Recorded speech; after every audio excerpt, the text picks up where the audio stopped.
Hello, everybody, and welcome to another episode of the Board Game Mechanics. I'm Katie, and with me, as always, is... Hey, everybody, what's going on? It is Jason. After you introduce yourself, I always feel like, well, crap, I didn't have anything prepared to say, but you don't say anything. You just sit there silently, so I know I have to say something, but I have nothing. Well, how about we do this? I'll say something. We have a Discord channel now, so if you want to chat with us, you can sign up for that. How about that? Is that something? Sure. You could have said it in a more interesting way. There's a Discord channel! Yay! I didn't mean to be a weirdo about it. I mean, I can't help myself. I am a weirdo. But if you just can't get enough of talking to us or listening to us be annoying on the podcast, you absolutely can join us on Discord.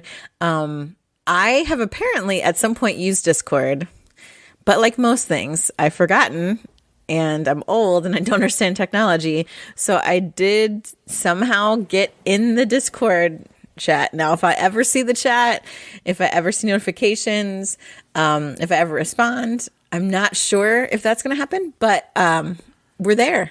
Yeah, and you can find links to it on our Facebook page, Twitter, YouTube community section, but that link will eventually expire, so I'll keep refreshing it. So if you guys want to join, you can. Did you put it on our website, bgmechanics.com? I didn't, because I'm actually waiting for this first initial link to expire. It has 7 days. Then I'm going to do a permanent link that doesn't expire, and then I will. Oh, that sounds all very fancy. Only the fanciest for our listeners. That's right. I know we chat with some of you on like Facebook Messenger, but not everyone likes Facebook Messenger or is a part of that. So, I get a Discord notification. Oh, it's from you. I was like real excited. Like, hey, I'm in this. No. I sent a test just so you could see if it would show up. It's my husband. That's funny. I did change my profile picture and put a waving robot. Yeah, good job. Okay. Anyway, let's move away from stuff I know nothing about to other things I hardly know anything about. And let's talk about news and crowdfunding. Today, I'm working on both crowdfunding platforms that I know about, and that's Gamefound and Kickstarter. So I'm going to start with Gamefound because both my husband and number one fan, Mike Corney, mentioned this game to me, and it sounded really cool because you know I love unique themes. This game is called Pilgrim.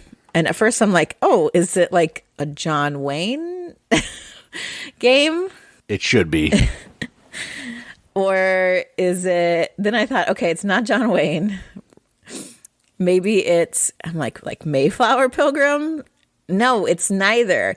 It's actually about being an abbot or an abbess of your own 14th century abbey, which again, not a very common theme, but this is a Euro style game. They say that has like 14xx tiling, which I'm like, That just means you're putting tiles down to build a route. That's all that means. So you're just building routes. I don't know why they feel like they want to throw that in to maybe get Asian XX players, but this seems like it has like 26 rounds, 0 randomness once the game starts, different possible setups. Now there is some player interaction, which I'm not always into. But based on what this game looks like, you have you're an acolyte, you got your acolyte, and also the acolyte meeples are really cool. They look really cute. Because I don't know why they're so cute. There's these little acolytes. There's like yellow and white and red and blue, and they're so cute. They've got their little like hoods on and their little ropes tied around their waists and their little like sandals showing. They're really cute.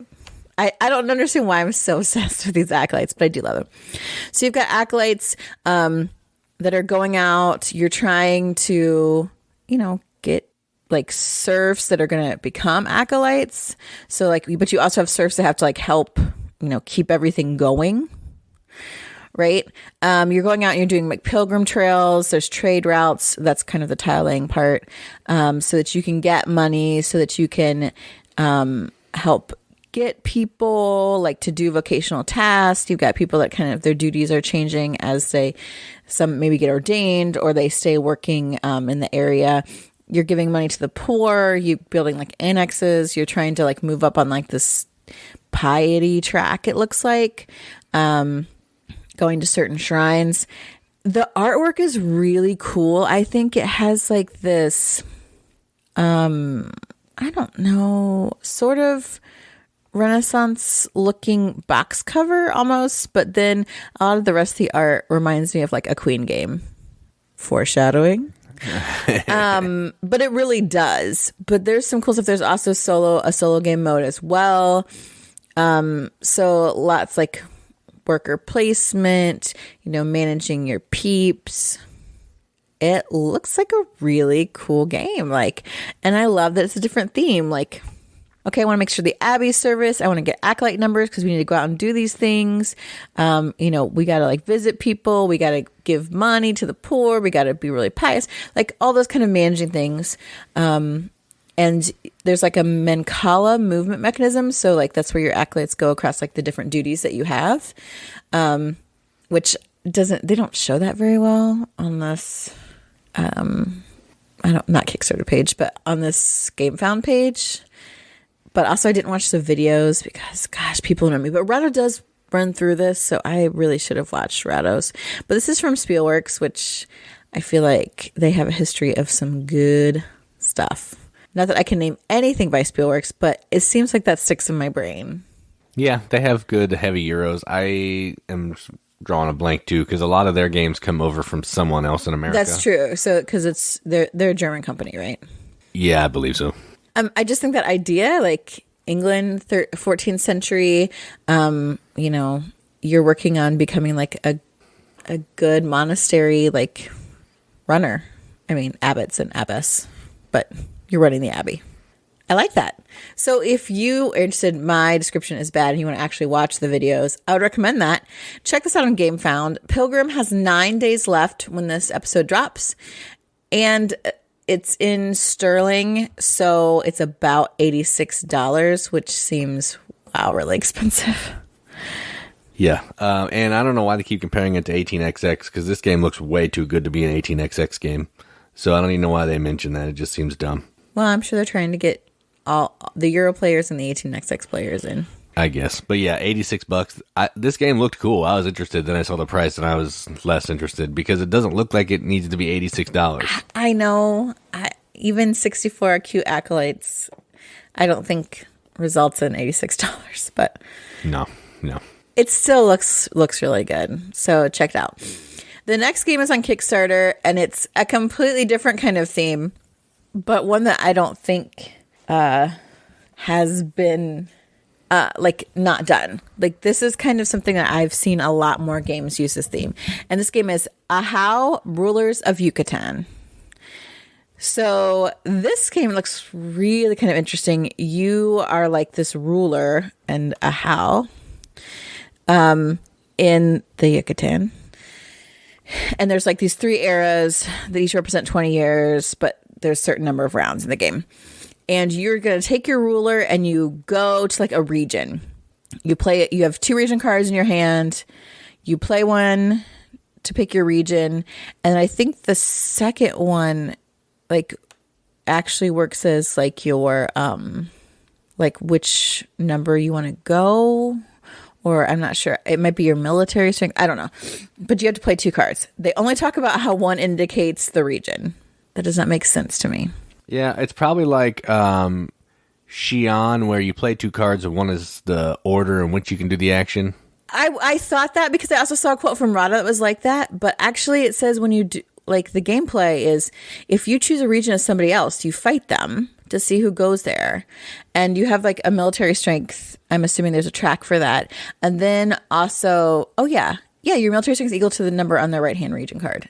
Good job, Katie. So that's your military strength. So if we have to duke it out for this area, the second card is my strength. And then if you have any weapons tiles that you can fight with, that decides who gets to go to that region. So there's a little bit of conflict, which I don't love. You couldn't just get booted to like a secondary region.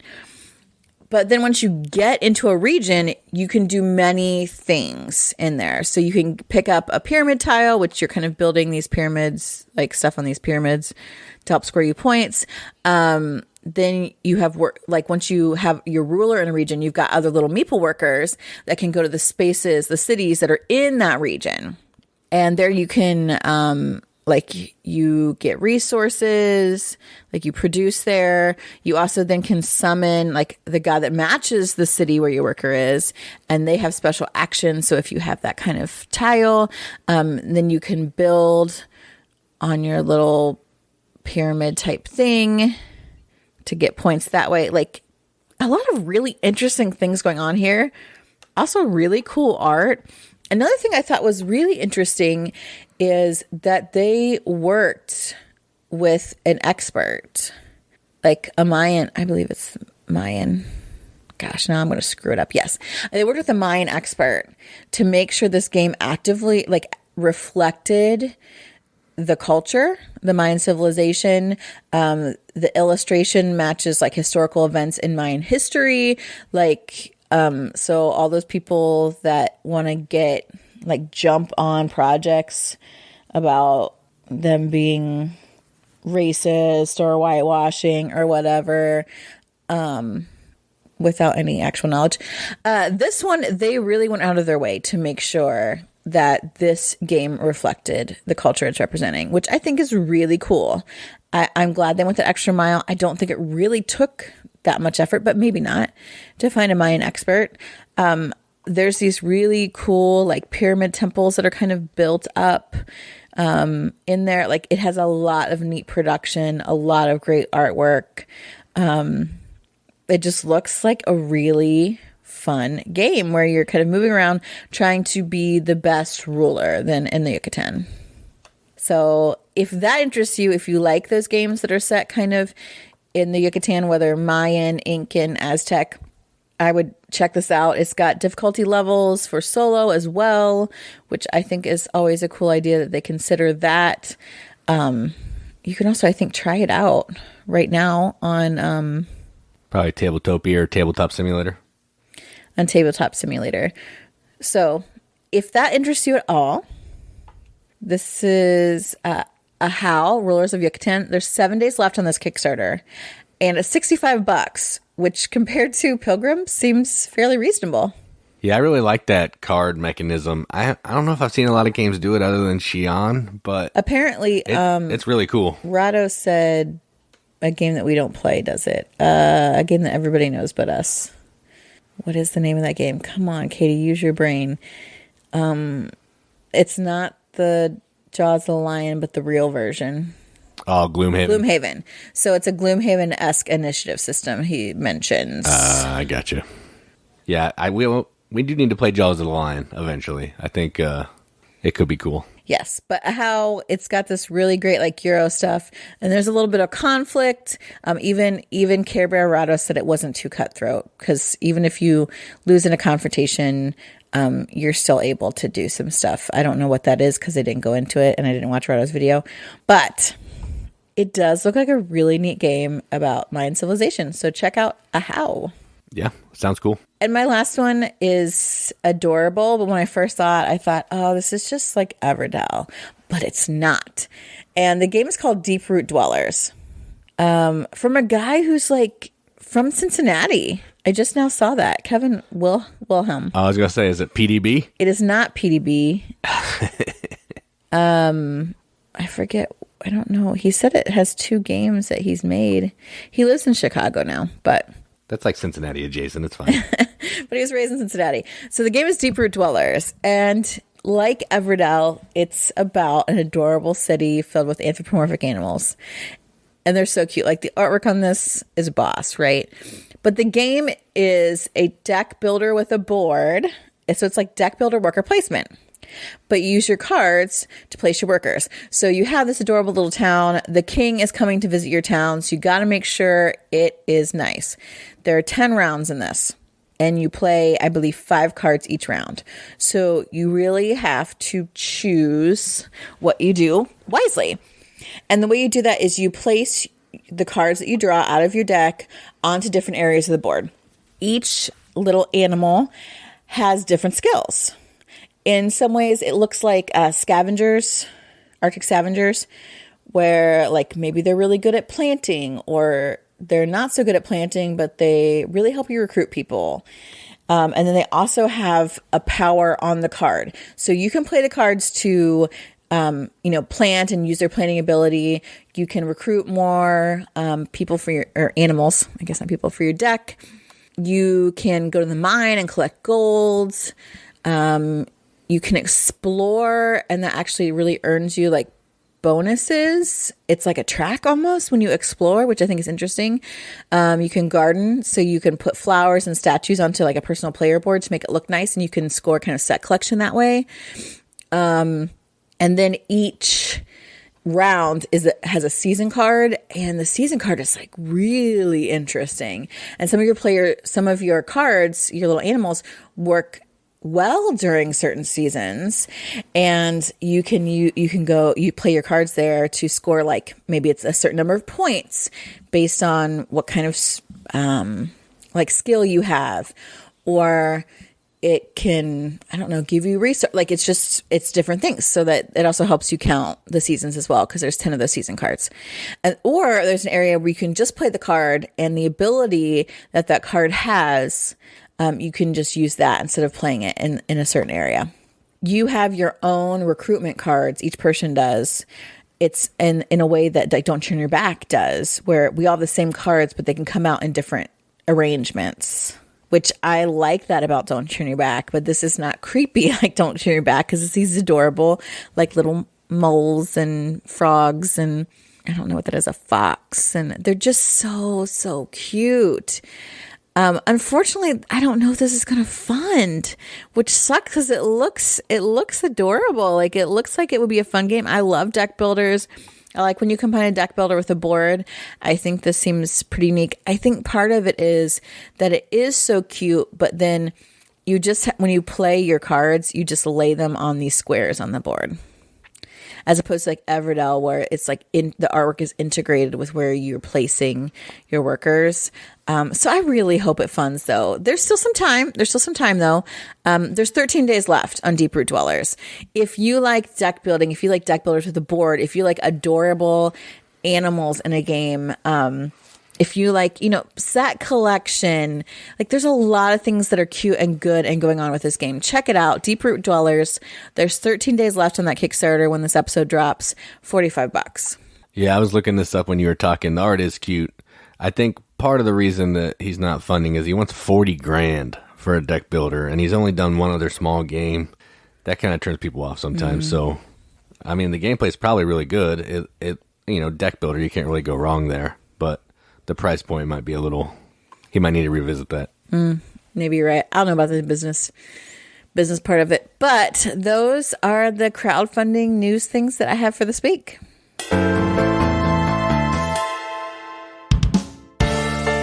All right, so let's talk about some games that we played, and we are going to talk about 3 again this week. We went over to Katie's cousin's house, and we played some games with her and her husband and his cousin, and we also played our regular Monday night game night with our friends Chris and Amy, and we're going to talk about some of these games. So the first game we're going to talk about is a game we've talked about before, but we got to play it this time with both the expansions, and that game is called Lords of Vegas, and the expansions are Up and Underworld.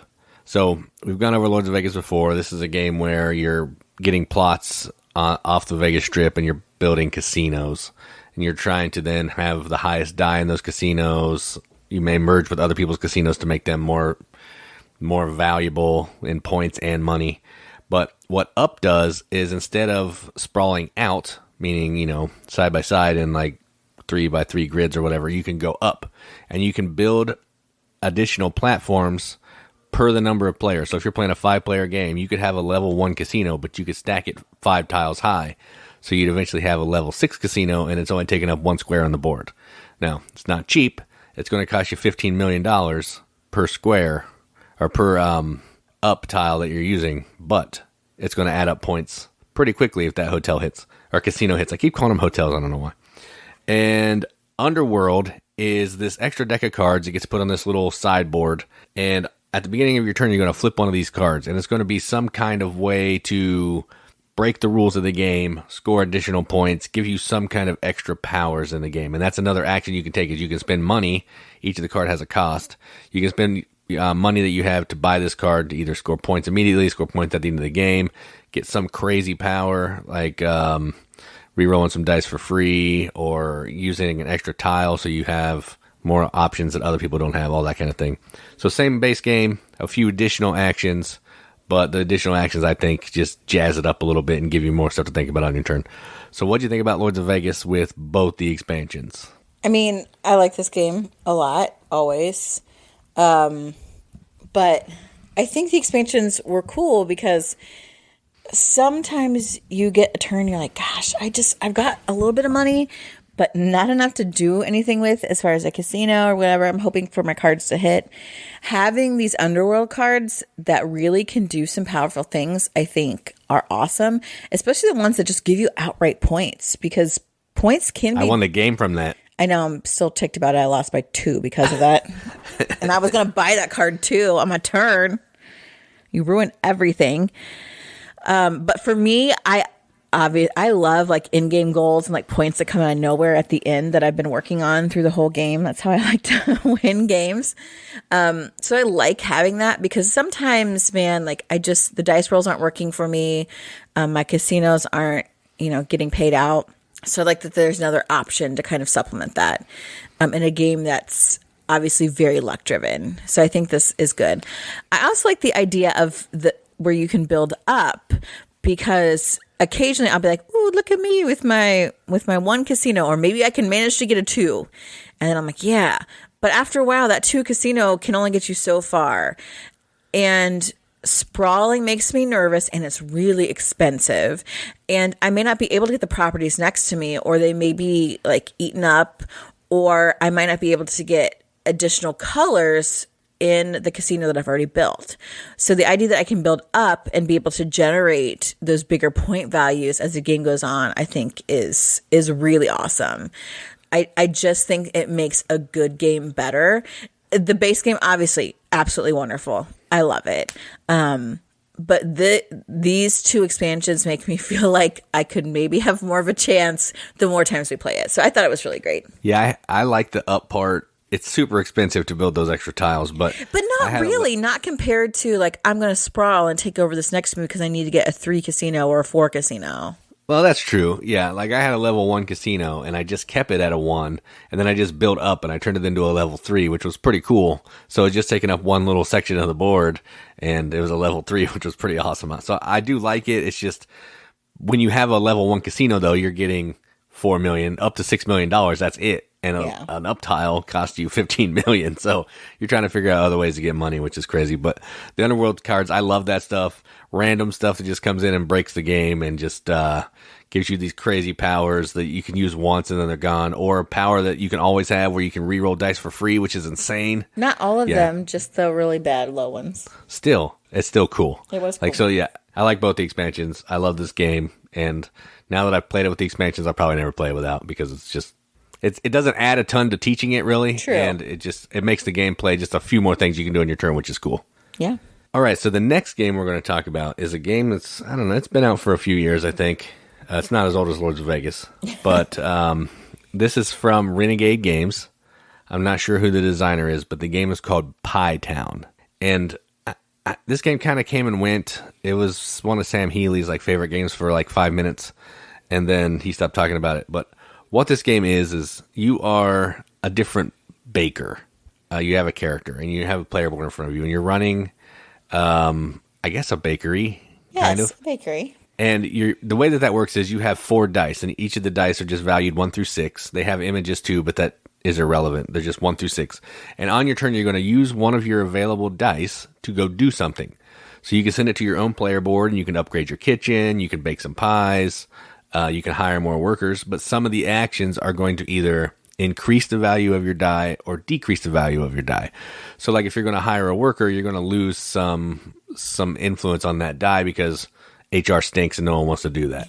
So you can send a die out to the tree that's in the middle of the board to collect resources to make these pies. You're trying to get apples, 3 different colors of apples, pumpkins, bananas, and strawberries to make certain recipes of pie. And when you go out there, you can level up your die as well. And then ultimately, you're wanting to bake these pies using different ingredients, or maybe your own secret ingredient that no one else knows but you. No, secret recipe. The ingredient. Secret recipe. That's right. Yeah, secret recipe.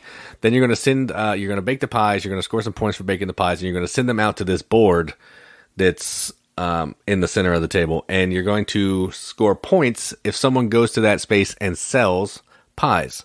So you can sell columns of pies, or you can sell the bottom rows of pies. Every pie that's in there is going to score a certain amount of points. Secret recipe pies are the most points, and the 3 apple pie, which is the common ingredient, are the least amount of points. But it doesn't matter who sells. If they sell your pie, you get points. The person who goes there with the die gets some additional points just because they went there. And they also get to draw 2 random goods. So it's one of those games where you're trying to collect resources, use the resources to convert into pies, sell pies, get a pile of points. But the cool thing is you can try to go to the tree with a die that's higher than someone else that went there, and you can spy on their ingredients. So if I go there with a 2, I get to collect 2 ingredients. If you go there with a 5, you don't get to collect any ingredients.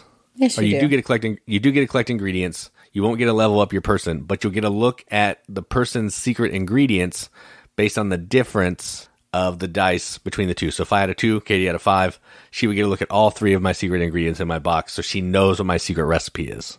And now she can try to make my pie to score some points. At the end of the game, if you know people's recipes, you're going to score some points, all that kind of thing. So a little bit of deduction, but really going to the place, gathering some stuff, making some pies, trying to get as many points as you can. It's a pretty fun game. It's not like super heavy, not super deep. It has really cool production, really nice bits, cute art. And I thought the way the dice worked and the worker placement and resource management was all really fun. So I dig it. So what did you think about Pie Town and my terrible explanation? Your explanation was all right. I do really like this a lot. The one thing about like the secret pies or the secret recipe pies is, yes, it costs, you get a lot more points for them, but every time you bake pies, you have to reveal all the ingredients you use to bake the pies. So that allows people to figure out what you might have as your secret ingredient without ever even looking at them. So you don't want to just bake your secret recipe pie because people are going to know what it is. But like, I don't really care. Like, it is nice. Like 4 points per secret recipe pie can be helpful at the end of the game if you know the whole recipe. But 7 points for making a pie. 7 points, yeah. So I was just making like my secret recipe a bunch of times. I'm like, you can figure it out if you want. I don't care. But there's also a square where you can change the ingredients in your recipe, which is pretty cool. So then people don't always quite know, but that also like downgrades a worker. It requires you to use a worker for that when you probably want to be baking pies or getting ingredients. I thought it was really fun. The artwork is really cute. It kind of reminds me of like shelfie stacker art. Yeah, similar to that. I thought, and like the colors are the same. I love like the specialty dice, like they're big and chunky because you're really using them as workers and you're not rolling them. But I like the detail that went into them. I was like kind of distracted by the pictures. I'm like, ooh, this one has a whisk. And so then I was like, oh, maybe it does different things, but it doesn't. It's just like a higher powered, like it's gotten more experience as a baker. I thought it is light in a lot of ways, but I thought it was really fun. I kind of would like to own this because I think a lot of people would find it accessible, and it's not so light that I feel like I haven't actually done some work to play this game. I do have to stretch my game muscles when I play this. So I really enjoyed it a lot, actually. Yeah, I thought it was fun. It might have gone on maybe a round or two too long, but I still think it was fun. You would. I did think it's fun. Get off me. Why can't you just like the games I like? I didn't say I didn't like it, did I? No. You gave your condescension like, it's pretty light, but... We have lots of light games. Lords of Vegas is super light, and I love that game. Because it has push your luck. True. So I don't need it to be deep. I just need it to be fun. And I thought Pie Town was fun. Okay. There you go. All right. All right, so the next game that we're going to talk about, and the last game we're going to talk about, was game number 2 of our game night with our friends Chris and Amy, and it is called Founders of Teotihuacan. I don't know how you say that. Why can't they just call it like Founders of New Carlisle, a word that I can say? Because it's not about the people in New Carlisle. I know. If I made a game, it would have to be about the people of New Carlisle because that's like the only culture that I know really. So in order for me to not be culturally insensitive, I could do some game about New Carlisle. I feel like even then, just I don't know. Even then, it would probably still be mean, but whatever. So Founders of Teotihuacan is a tile placement game. It's set in the Teotihuacan theme in basically like art and time period only. They share nothing else other than the name and some of the art, the way the scoring looks, and some of the other pieces. And what you're doing in this is it's kind of a worker placement game where you have these action discs. Based on the number of players, you're going to have a certain number of action discs. And you're going to send those discs out to one of 3 locations. Each location is going to let you do one of 2 things. You can go to the first base, build a resource tile, which if you take the tile, you'll put it on your board and it's going to generate either wood, stone, or gold for you based on the tile that you build. Or at the bottom of that section, it's called an influence action. You can get 2 little small resource tiles of stone and wood and put it on your board, or you can put 1 resource cube around all of your buildings that produce goods that have an open space. The next space is you can build a temple tile. You're going to go there, you're going to pay some resources, you're going to put a temple tile on your board, and then you're going to also get a worship tile of the matching color. Or at the bottom of that section, you can activate one of your previous worship tiles, score some points, get some bonus actions, tiles, whatever. And then the third section is where you're going to be building pyramid tiles. Pyramid tiles are going to let you cover up spaces on the center of your board to get bonuses. And each pyramid tile is going to multiply by the color of the same color temple in that district. There's 4 districts on your board. So if I have 2 red tiles and 3 temple tiles in a district, that'd be 6 points for me. And at the bottom of that tile is the favorite the bottom of that section is the favorite track. You're going to move up, score some points, and you can recycle one of your worship tiles for a better one. There's a little more to it than that. There's going to be action strength based on how many discs you place at each of the locations. That's going to let you determine which tiles you can take, if you have to pay any additional bonus or any additional resources and all that kind of thing. But that's effectively it. You're going to play over 3 or 4 rounds based on the number of players. Then whoever has the most points is the winner. You're going to get your extra bonus points for your pyramid scoring at the end, and that's it. It's okay. I'm probably going to be trading this one because no one else seemed to like it, but it was fine. It's not my favorite game in the world, but it's fine for a polyomino game. So what did you think about Founders of Teotihuacan? I think I know what you think, but you can tell everybody else what you think. Yeah, no. I mean, obviously, when we talk about polyomino game, Katie's out. Because you're supposed to be covering up these masks, but over 50% of the time, the tiles you get can't cover masks because you're not allowed. So I'm like, what? The actions are stupid. Like, there should be an action for me to gather resources. Like, there isn't. There is an action. You go to that so you get space. one. You get one. Doesn't make sense. I should be able to refill a building or something. Like, no. And you've only got like a pathetic amount of actions. So you want me to get 1 resource? Absolutely not. Like, why? It's like this game was designed to torture the players. Like, oh, you want to do something? Just kidding. You can't, but you can maybe do half of it and act like you might be getting somewhere. No. That's true. I mean, you're not wrong. I don't. And I saw, like, I don't want to say this person's name because then it would be obvious how much I can't stand them. And then you would know because they actively put stuff out on social media. I saw someone post like, oh, this game is awesome. And I'm like, that means you're a sadist. Okay. Or no, you're a masochist because you like pain being inflicted on you. If you think this game is so great. No, you're wrong. You like can't get anywhere. Like I was like, I don't know how you score points. I thought I did. But when I try to do those things, I can't ever actually do those things. Like it's how I feel about Kanban, which I'm willing to give a second attempt to. This one I don't know about because also we got the weird shaped polyominoes that I can't ever actually put on mass to cover mass to get points. So it wasn't for me. Yeah, I mean, I think I liked it the most of everybody, but I also had played it through a couple times by myself, so I was more familiar with it and how it worked, but yeah. And I could see, like, if I played it several times, I could finally puzzle out a strategy that could work, but I don't want to go through the torture of playing it several times to get to that point, is the real problem. And so then that's where I'm like, yeah, I'm out on this one. There is not much here to really, like, I get some of the mechanics could be interesting. Like someone lays a few of workers on a certain spot, and so you can capitalize on that and give your own action there more strength, and you don't get the bonus. But oftentimes, like, you're like, I can't freaking do anything. Like, I'm gonna go here and get this tile. It can't cover a mask. It can't actually give me resources. It can't, like, so then it feels like a lot of my actions were fruitless endeavors, just designed to make me feel like I was getting somewhere, but I actually got nowhere. If it feels like I hate this game, I feel like that's a strong word, but I will never play it again and could possibly set it on fire. So on our glowing endorsement, if anyone would like this, a copy of this game, hit me up and we can work something out. I think, you know what, there are probably people that would really like this.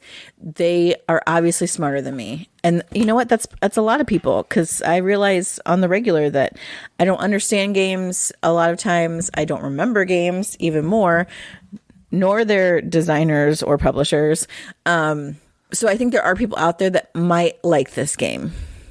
You and I will not be friends, but you could absolutely like this game. I will never play it with you. We can play something else. I think if you like polyomino games, you're going to like this one. Yeah, and there are a lot of people, a lot of freaks I know that do, like those games. And I'm so proud of you that your brain works like a normal person and mine does not. There were lots of things I didn't like about this. And I was trying to decide if it was because I was tired too when we played it. And I was like, oh God, like there's a lot of things not going for this game. But I really don't want to give it another shot, to be honest. And I'm sure the people that made it are very nice. I want them to succeed. Like all those things. This game just was absolutely not for me. It's the same guy that did Mandala Stones, and I think that game is great. But I remember playing that and liking it in some ways. It's an abstract game, that one. Yeah, and so that was kind of a thing against it. But I would absolutely play Mandala Stones over this. So again, nothing against the designer. Wonderful person. Please succeed. People that are smarter than me, go ahead and play this game. All right, so on that note, we are done with games played. Let's move on.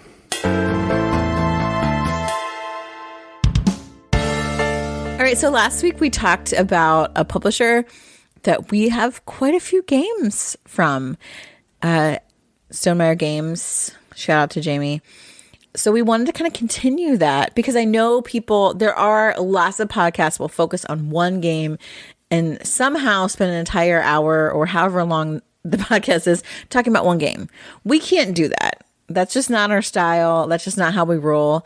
So instead, we're kind of continuing with our, publisher tour. I don't know. I don't have a good name for this series. Favorite publishers. Boom, done. Oh, that's terrible. I'll think about it. But today, we want to talk about our favorite Queen games. We have a lot of Queen games. I'm not saying that we love the publisher to death, but we do have a lot of their games and have played a lot of their games. Queen is notorious for having Kickstarter campaigns where it's basically a pre-order system for the game that they have. That's okay.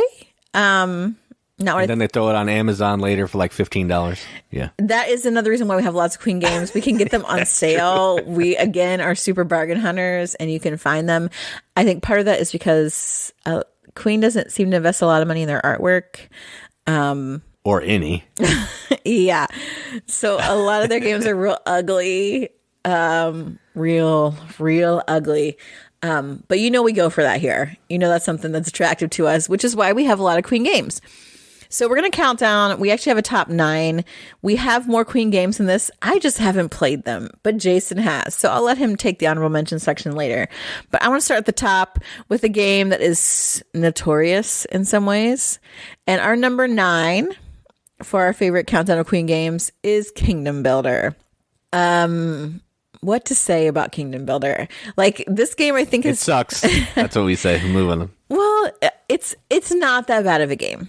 When we played it, I did not think it was that bad. Is it a bit simplistic? Absolutely. But I think that there's room for that in the collection. So in Kingdom Builder, you're creating your own kingdom. Imagine that, building a kingdom.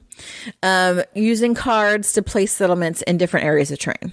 And you're trying to place them in certain areas to get some gold because that's how you're going to win. So you want to kind of be by water or be by the castle. And also you're kind of wanting to like have some area majorities in certain places. So I don't love area majority. I am not necessarily good at that kind of thinking, like, oh yeah, if I build here and then here, then I'm going to have this majority here. And I'm not very good at that. But I feel like the one time I played this game, I won, and that felt good. But again, it is a very light game. I think this is fine as an introductory game, although like I see now on Amazon, it's like $43. I don't think I would pay $43 for an introductory game with not good art because the art is not good. But I think this is something worth playing, especially if you're just starting out. Absolutely. So that's why it's our lowest ranked game, number 9, Kingdom Builder. Yeah, and I think this was number 13 on my list. But since you didn't play some of them, it got bumped up to number 9. So effectively, it's the worst of the best. So kind of like our podcast. No, we're not the worst of the best. I want to be the worst of the best, but you're okay with being the best of the worst. That's true. Yeah, Kingdom Builder's fine. I need to try it again. I just really hated that I had one card in my hand. I don't know why that bothered me so much, but I would like to have some choice, and it just felt like I didn't have a choice. So maybe if I played it with some expansions or something, that would change my mind. But the one play, just not my jam, and that's fine. All right, so number 8 is actually a Stefan Feld game. So it's Merlin. No, I'm just kidding. It's not number 8. This game is called It Happens, and this is effectively like a kid's game that Stefan Feld did. And what you're doing is you're rolling some dice, and you're placing these dice on these different ant hills to try to, I don't know, you're taking on the role of an aardvark kind of, but we're all the same aardvark. I don't know. And then we're trying to get our dice onto these different columns on the anthill to get different types of artifacts and things that the aardvark found when he was trying to eat ants, and then try to get an area control in each of those columns for some points. That's the game. You're going to play it over like 4 or 5 rounds, and each round's going to play similarly, and you're just trying to have more of your influence in each of the different cards than everybody else. And there's some set collection with all the different stuff that you can find, which is pretty cool. So it's fine. I played it with our daughter, I think once. It might have been a little too much for her because it is still Feld. So even a kid's game from Feld is still going to feel Feldy. But yeah, it's good. It's fine. It's just not something that I need to play a whole bunch. But number 8, It Happens. Yeah, I know I played this, but I was also teaching another game to a group of people next to us at the same time. I just remember that it has ants and aardvarks, and that's all I know. So it has cute art, like the anteaters. Yeah, cute. The artwork is actually cute for a Queen game, but it didn't make a lasting impression on me, which is why it's so low. Number 7, I actually did make a lasting impression, and the more I think about it, the more I'm like, why didn't I rank this higher? But Jason might have tanked my ranking on this one. No, I thought I liked this game better than you. Well, maybe I like this game better than I thought I liked this game. This is the problem with me. But the game is Parfum.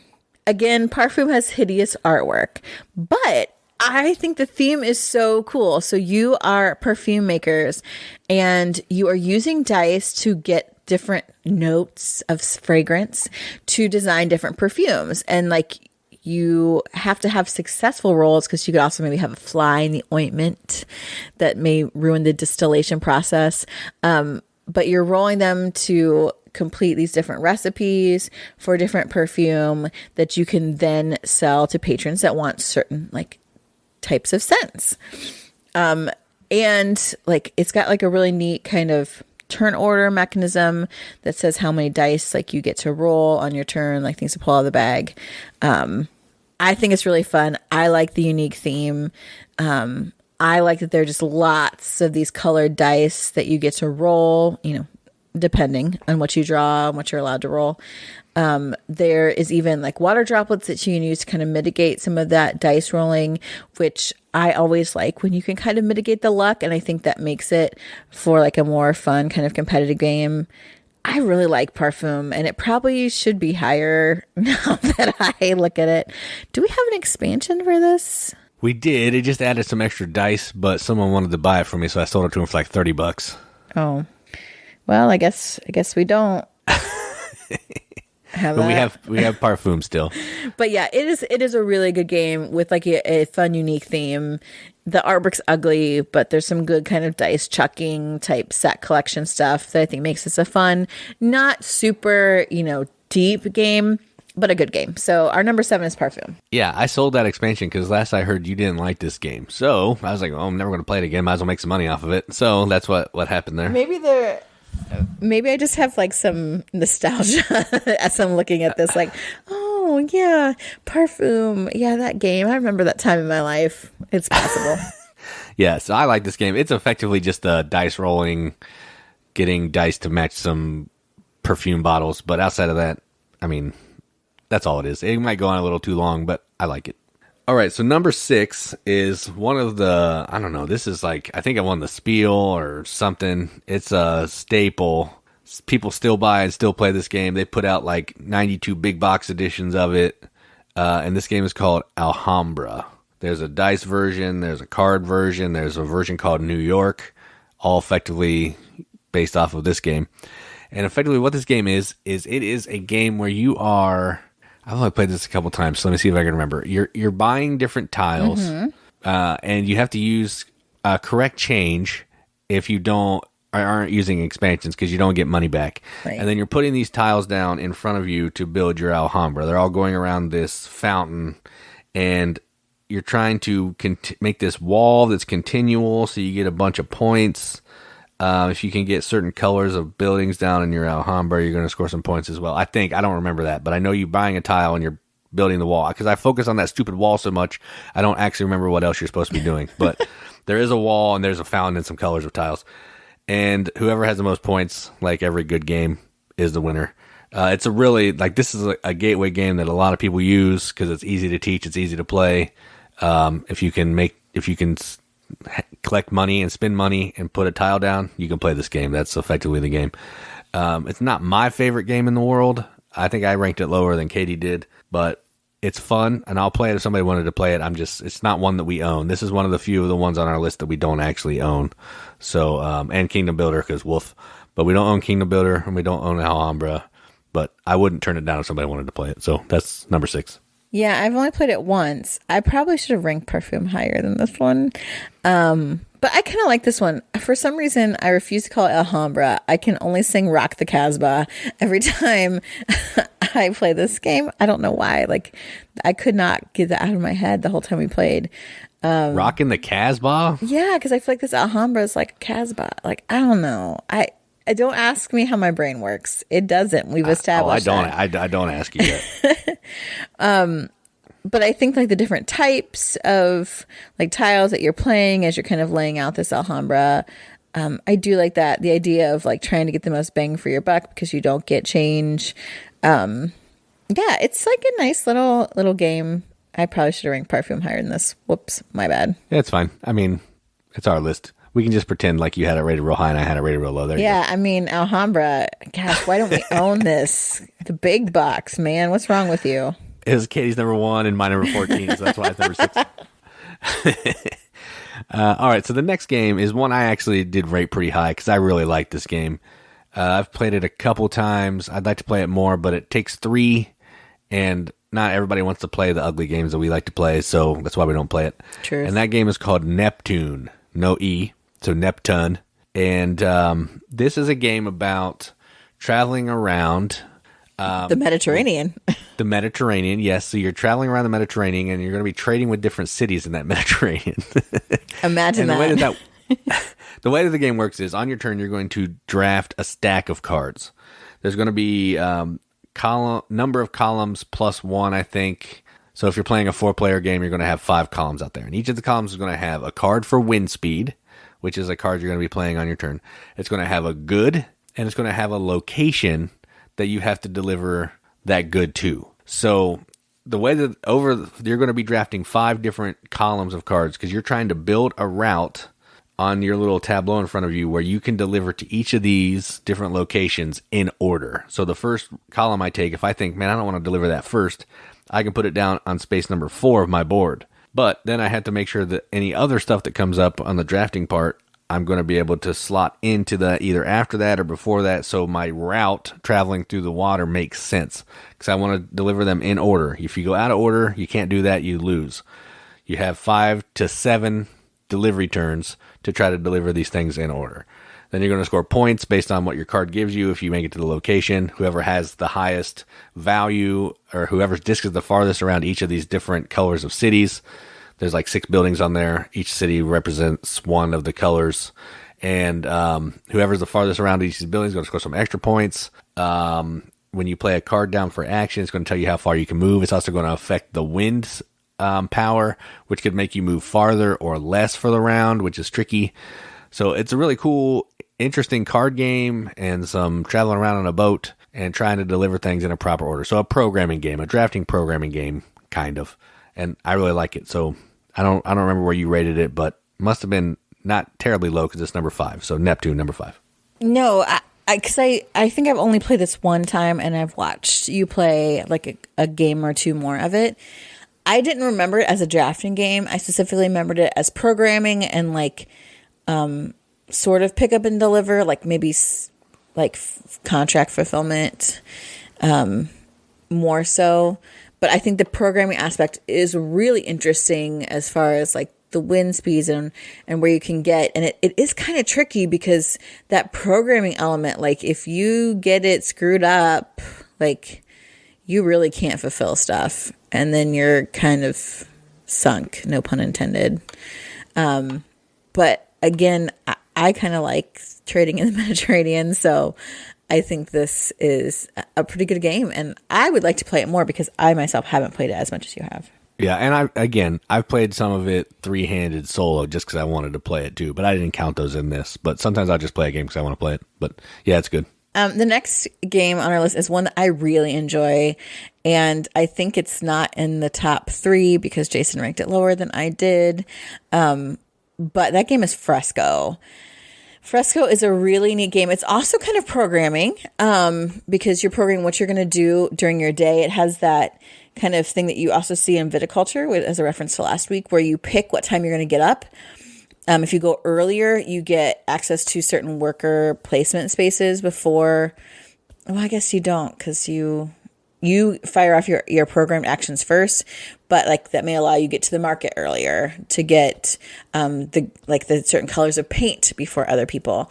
But then you also get bonuses if you go later in the day and try to make the best of what you have, which I really like about this game because you may not be able to get the paints you want. You may not be able to paint the section of the ceiling that you're working on. You're working on this big fresco. I mean, hello, it's in the title.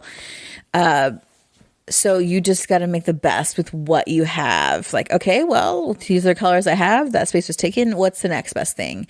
And how can I move? I don't know if it's the Pope. I assume him or whoever he is. Close Bishop. Yeah. We're not good enough to have the Pope there.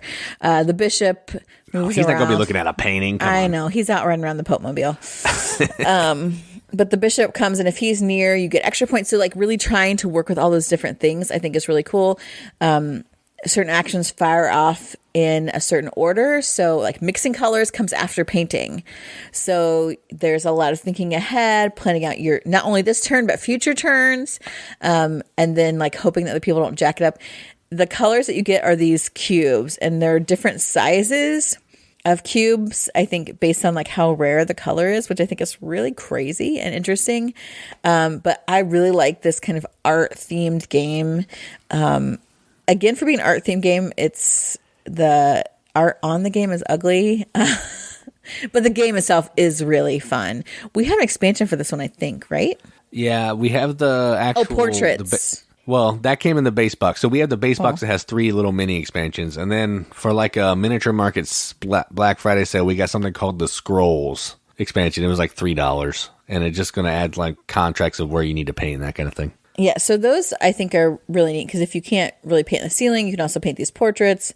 Like the expansions just add little extra things that are not necessary, but just kind of more of a good thing. So our number 4 is Fresco. Really good game. Oh yeah, I like Fresco quite a bit. I think the way that the 1, 2, and 3 and 4 shake out, I think mine is almost exactly the same as this. So I think we both rated Fresco. You might have rated it a little bit higher than me, but mine was no lower than 4. I know that. All right, so the next game is another Feld game. Feld doesn't do a ton of Queen games, but he's done 3. A few. Hey, you're spoiling it. He's done 2. If we're covering all Queen games, he's done 3. We've talked about 2. Oh, that's true. I didn't say whether we'll mention the third one. Yeah, so this one is called Amerigo, and this is in the big box. It has a cube tower like Shogun, also a Queen game, which will be in my honorable mentions because Katie hasn't played it. And what you're doing in this is at the beginning of a round, you're going to be taking all of one color of cube. It's going to represent an action. And I think there's 6 or 7 different actions. You're going to take the cubes, you're going to throw them in the cube tower. Whatever comes out, whatever color cubes come out, those are the actions that you can take. And whatever color comes out the most is the strength of the action that you can take. So normally, most of the cubes come out, and you can take pretty much any action that you want. But there are some times when you really need to do something and that cube doesn't come out. And you're kind of have to change your strategy around a little bit. So what you're trying to do is you're trying to move your boat around to these different islands, set up trading posts, which are going to score you points. You're trying to pick up different resources or goods like tobacco, cotton, tea. There's one other one, I don't know. And you're also trying to get multipliers to make those worth a lot of points. You're trying to get up build up your artillery, your cannons, so you can fight off the pirates that are going to come attack. You're trying to move up on some tracks because this is a Feld game and you need to move up on tracks. And you're just trying to do all that stuff in the most efficient ways possible to score the most points. So Feld with a cube tower is what this game is. I really like it. It's not my favorite Feld, but it's fun. And I like the way that the cube tower works and tells you what actions are able to be taken each round. And I don't know, it's random, and I kind of like random. It's fun to me. So number 3, Amerigo. Yeah, I like this one too. The cube tower is neat. I don't remember there being tracks. Isn't this where you have to get like multiplying these certain types of goods by... No, that's a different game. Yeah, you're multiplying the goods you're picking up on the islands from the little production tiles that you're getting at the yellow. And then there's a brown track that you're moving around that's going to give you like bonus tiles where I can add 1 to all my red tiles that I get or whatever. And then there's a gold track you're moving up, and there's also the white track on the board, which is turn order. That's also going to be like a wild whenever you activate the white ability. So there's like 4 tracks. Do they look like tracks? Yeah, they're tracks. 3 of them are on your player board. The cannon, the gold, and the brown track are on your player board, and the white one's on the scoring track. Okay, I vaguely remember that. I don't see it as like tracks. Like that's not what I'm thinking of, but yeah, I can see they're counting things, but yeah, it's a track, but it's still like signifying like a resource or something. Yeah. Yeah, it still is a good game. I like that the cube tower is like, hey, you can take these actions, but there are ways to like mitigate that through getting like special tiles and things, which I think is really cool. But then it's the intensity of the action is also out there. So yeah, this game is good. Number 2, I obviously like it better. I don't know who designed this, as usual, but I really like this game. I think it's so thematically strong, and that game is Thieves. So Thieves is basically like Indiana Jones, the board game, in a lot of ways. Because you're out there, you want to discover treasure at these dig sites. So you're moving around to different cities in Europe, trying to gain knowledge of these different civilizations. There's like Greek, Egyptian, Palestinian, Ottoman, maybe. I don't remember. What are you talking about? Where you're trying to dig from? Yes, Mesopotamia. Yeah, I don't remember. There's 5 different colors of bags. That's all I know. Of course. But you gather this knowledge, and then you can decide to go and have your own archaeological dig. And then this is where it gets really interesting, because then you're saying, how much time am I going to spend digging? And how much knowledge do I have? And you put those 2 things together on this dial, and it tells you how many tokens you draw out of the bag that represents the dig site. Now, yes, there are awesome artifacts in there, and some of them are really good, and some of them are not as good. And then also there's just plain dirt, because when you're digging an archaeological site, you might not be in the right place. You might not find a whole bunch of artifacts. You might just find a bunch of dirt. And I love that. in some ways this is push your luck, and I think some people get frustrated. But as people find artifacts, those artifacts come out of the bag, but the dirt does not. Again, that is so thematic. That's what's going to happen at an archaeological dig. Like, I think that's awesome. Like, I love that. So you're spending time, that kind of mechanism, on who gets a turn, and you kind of balancing like the time spent at dig sites versus the time spent to move around to different cities. Like, I think that there is some really great mechanism happening in this game.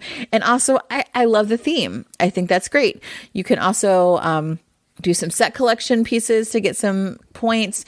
You can put some of your artifacts that you found on display in like a museum tour, and that gives you points. It's just a really fun game. The artwork is ugly, absolutely. But the theme is fantastic, and the way the theme is carried out through the gameplay, I think, is really great. So, number 2, Thieves. Yeah, I think this was probably my number 2 as well. It's so good. I love the push your luck part. I like reaching into that bag with pulling out 12 chips, and you get 2 good things and a bunch of dirt. I don't know. It's so frustrating, but it's so fun at the same time. Yeah, this is a great game, and one that I always want to play more, but I know not everybody likes it as much as we do, which is sad. It is sad. I want to talk about the number 1 game because I really like this game. It's super high on my top 100. I think it's top 5 for me. I can verify that. But we hinted at this. Jason like totally let the cat out of the bag. Our favorite Queen game is Merlin. This is my number 4. If they didn't know by now, come on. They all knew. Right. They all know. You've listened to my top 100. Number 4, my top 100 of all time, is Merlin. This game is so good. We also had the Arthur expansion, which I think makes a good game even better. There's a rondel. You are using these dice that have been rolled for everyone to move your people around, I don't know, these different cities, I guess, to collect things that are going to allow you maybe to mitigate dice, to fight off invaders, to allow you to place some, I don't want to say, it's not really area control, but in some ways it sort of is, to get some bonuses on this like side kind of land board. I don't know what that's called. Does it have a name? I'm sure it does. Yeah, what is it called? I don't know. It has a name, but yeah, you're putting tiles down to build some stuff. Yeah. Right. In the Arthur expansion. So then there's also Merlin kind of pawn and die that everyone can move, and it can move counterclockwise or clockwise. So choosing when to move your pawns versus when to move Merlin, to get what you're looking for. That's like really great planning with the Arthur expansion. Then you've got Arthur, who moves around and is also used by everyone. So deciding who to move at what time with what die, collecting points in all these different ways possible. And also the artwork for this one isn't that bad. I feel like it totally goes with the theme of this Merlin Arthurian kind of Middle Ages look, some stained glass. Like I kind of like it. I dig it. There's also another expansion, right? Morgana, that we don't have. Yeah, Morgana, and there's a few little queenies, which are like little mini ones that we don't have, but Morgana's the big one. I know. We're working on that at some point. But this game is really good. Lots of things to juggle and manage. But I love that in a game. And I know you like it as well. Oh, yeah. It's not, what'd you say was your number 4? Number 4 of all time. It's not my number 4 of all time. It's my number 5 of all time. So, I mean, close. Yeah, it's still a great game. It's not my favorite Feld, but as far as Felds go, this one is, I love everything about it. It's like his take on rolling and moving, but there's ways to mitigate. There's the Arthur and the Merlin dice, which give you more flexibility. I don't know. I just love everything about it. Feld, but with a rondel, what could go wrong? Nothing could go wrong. And yeah, decent art. It doesn't look as terrible as some of these other games on this list, that's for sure. That is true. So those are our top 9 Queen games that we actually both have played. There would be more on this list if Jason actually played more with me, to be honest. But since he has played more, let's talk about some honorable mentions that are Queen games that we also like and own. Okay, so we own 3 of these 4. The first one we're going to talk about is Queen's Architect, which is actually, if I played this more, it would probably be a little higher than some of the other ones that I rated. But this is a game where you're moving around this carriage and you're trying to build different types of buildings for the queen. You're trying to earn favor with the queen. It's a race to get the most favor that you can, to be the first player to hit like a certain threshold, then you win. You're recruiting these different workers, and as they work, they get stronger or weaker, and eventually they're going to need to go rest at the pub and all that kind of thing. It's really cool, but I only played it once, so that's why it's on the honorable mention in case you never played it.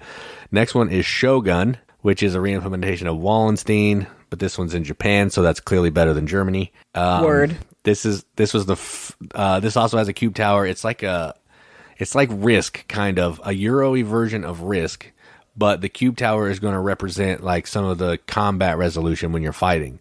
So you could go, the more cubes you throw in there, in theory, the better that your opportunity you're going to have to take over that area. But there's also some farmers that can come in and they can rise up against you and dispel you from regions, that kind of thing. So it functions like Risk, some cool like card programming, and cube tower. Kind of neat. Liguria is the precursor to Fresco, and this is about traveling around to different islands to get the pigments so you can make the paint that is needed for the fresco. And the way that works is you're traveling to an island, you're going to get some paint cubes, you're going to bring those paint cubes back to your island, so pick up and deliver to fulfill different kind of contracts of different color paints that are needed to score points. There's a little more to it than that, but that's the gist.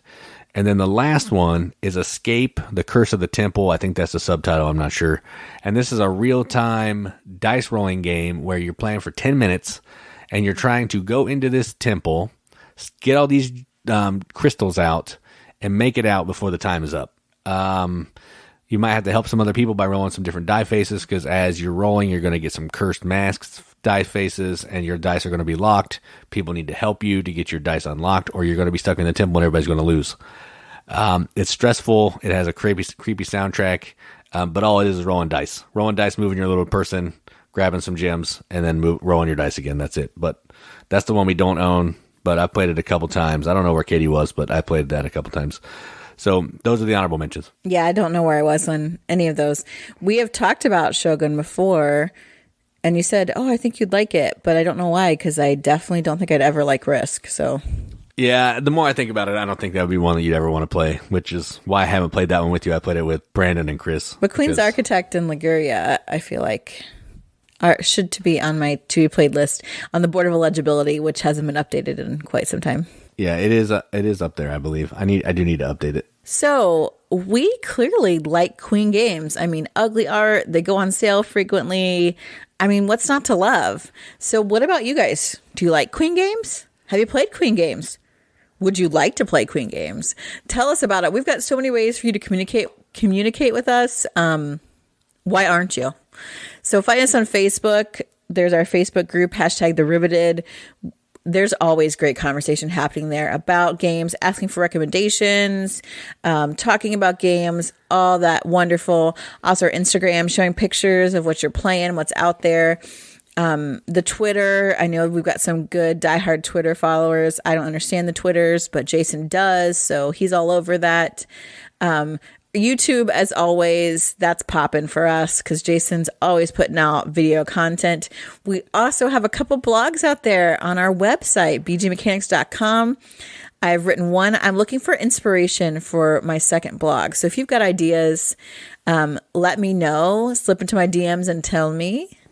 Not in a weird way, but, just tell me. Yeah, let's not keep it weird. Let's not get weird, people. Come on. But one of our friends said that the blog I wrote sounded apparently just like me. So if you find me annoying, don't read my blogs. But if you kind of that was Tim, and he wasn't saying that in an annoying way. No. I know, but some people have said that I'm annoying. So if you're annoying, don't read my blog because it sounds just like my talking. So you just picture my annoying voice saying more words than I do on a regular basis.